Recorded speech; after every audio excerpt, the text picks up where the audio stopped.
Jadi sebenarnya kalau endgame ya nggak ada. Maksudnya kan endgame manusia itu cuma satu, kematian kan. Ketika hari sebelum kematian, lu bisa aja ngelakuin sesuatu yang jauh lebih besar dari apa yang lu lakuin selama hidup lu gitu. We never know. Halo Foxman, hari ini kita kedatangan tamu yang spesial, Ferry Irwandi. Halo. Halo Mas. Halo. Hari ini kita akan nanya-nanya sedikit tentang kehidupan Mas Ferry, tentang hal-hal lain juga.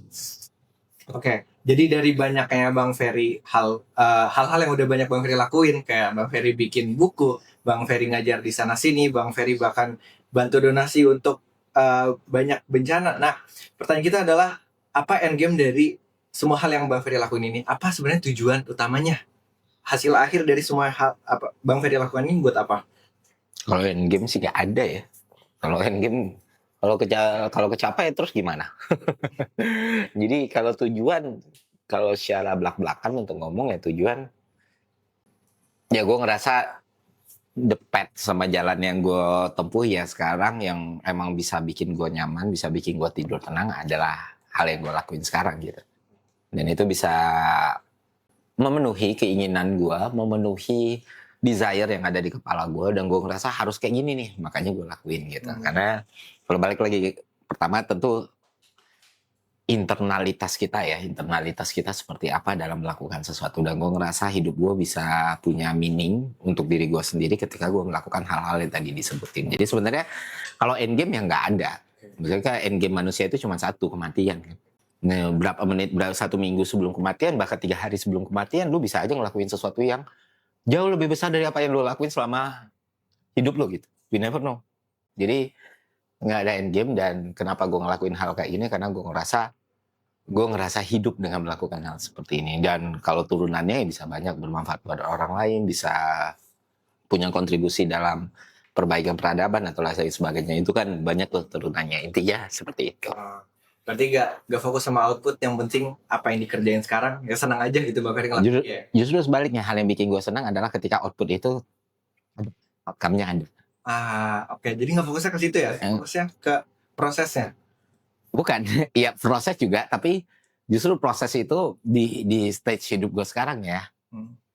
Proses itu sangat penting teman-teman, dan mungkin banyak yang bilang terpenting juga. Tapi selain proses, capaiannya tuh jelas gitu. Kalau misalnya kayak gini deh. Misalnya gue bikin penggalangan dana dengan output yang sampai 10,3 miliar, itu output yang gue rasa, oh ini bakal bermanfaat. Nah, seperti itu.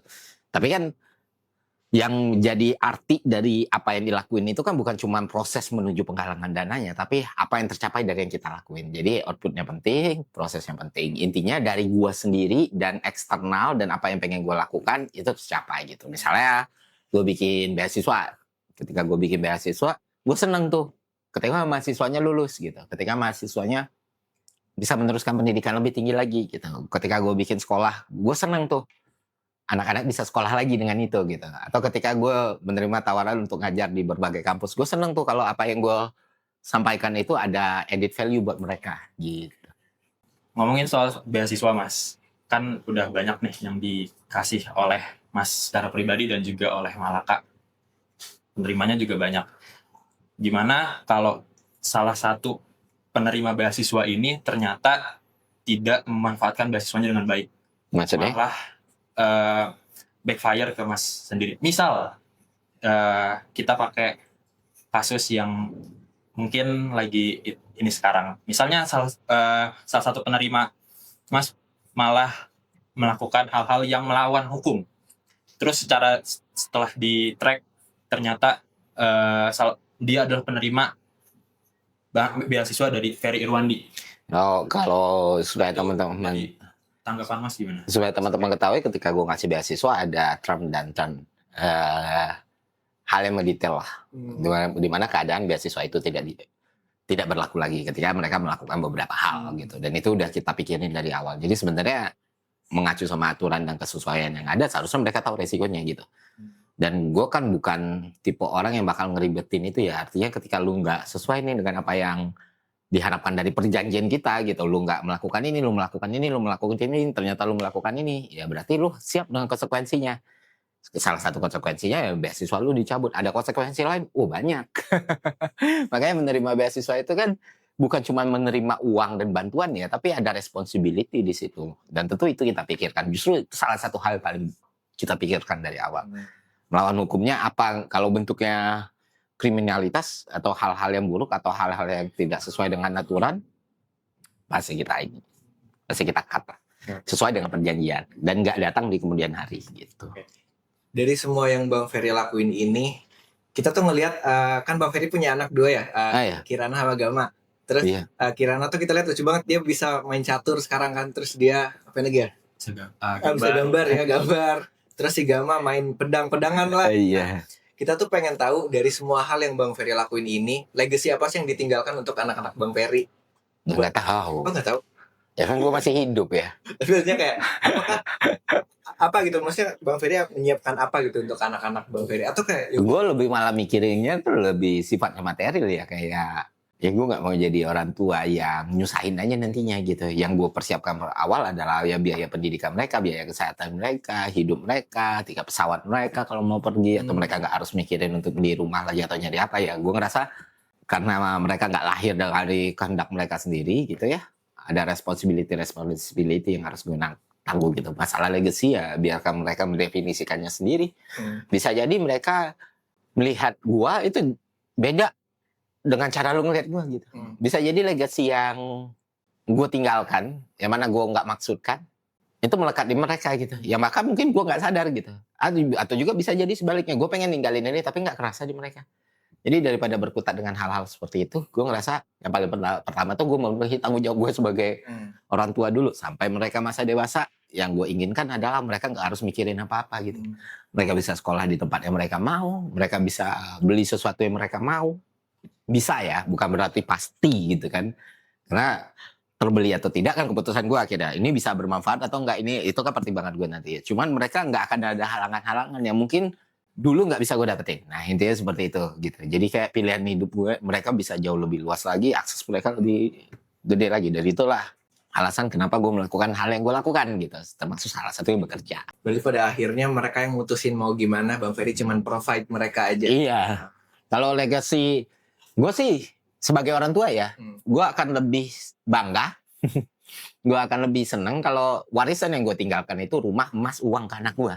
Capek lah meninggalkan pemikiran doang gitu. Dan lu juga nanti kalau punya anak, jangan mikir gue harus mewariskan pemikiran. Enggak, lu harus bisa mewariskan sesuatu yang lebih berguna lah gitu.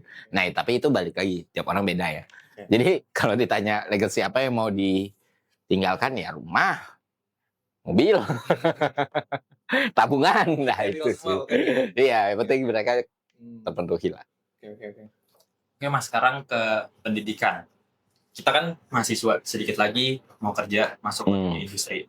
Kira-kira 1 tahun lagi ya kalian ya. Betul. Dari Mas Ferry, menurut Mas Ferry, skill apa yang paling penting sekarang di dunia industri, Mas? Beda-beda tergantung industrinya mana dulu. Secara general. Ya kalau secara general, ya skill problem solving itu pasti akan capek gitu. Nah, problem solving ini tapi kan nggak bisa dilihat di pendaftaran. Secara administrasi, secara birokrasi gitu kan, lu masih akan terkait dokumen-dokumen dan syarat-syarat. Ya mana syarat-syarat ini mempengaruhi 70% sampai 80% ya. Lu penuhi skill pertama jelas berarti skill untuk memenuhi syarat. Itu yang paling dibutuhkan dalam mencari kerja gitu. Lu punya semuanya tapi lu nggak punya skill untuk melengkapi dokumen lu dengan baik ya sama aja bohong. Nah, baru setelahnya entah itu proses interview atau tes atau setelah lu bekerja, skill problem solving itu secara general ya paling penting karena orang akan selalu mencari mereka yang bisa menyelesaikan masalah, bukan mereka yang mempertanyakan masalah gitu kan. Apalagi di realitas dunia kerja lah. Kemampuan untuk berpikir seperti itu tuh mahal banget. Dan itu nggak sesederhana udah problem solving as is problem solving, ada turunannya lagi. Untuk bisa punya kemampuan problem solving, jalan pikir lu harus baik, otak lu harus benar gitu, emosional lu harus tepat juga, dan lu harus bisa milih apa yang jadi prioritas atau tidak. Pertanyaan terakhir. Oke. Bang Ferry kan Juventus banget.